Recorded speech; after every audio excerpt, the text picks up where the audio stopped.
Spectrum Mobile's AutoPay feature automatically deducts your monthly bill from a linked account.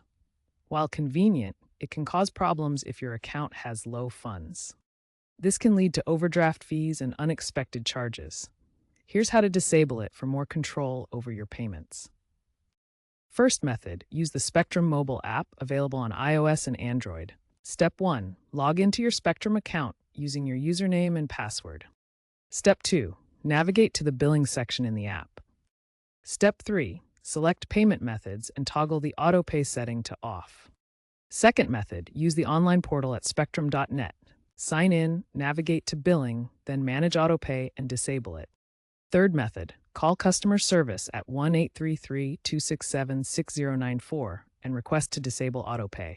By disabling AutoPay, you gain more control over your payments and can avoid potential overdraft fees.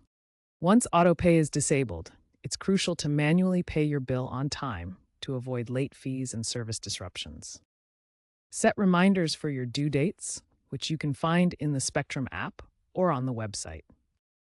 Spectrum typically provides a 10-day grace period, but failing to pay within this window will incur late fees, potentially up to $25, depending on your plan and location due to consumer protection laws. Pay manually through the app, website, or at authorized retailers. Also understand that according to FCC data, more consumers are opting out of AutoPay because of rising inflation and tighter budgets. If you miss a payment, your service may be suspended, and restoration fees of up to $10 could be applied.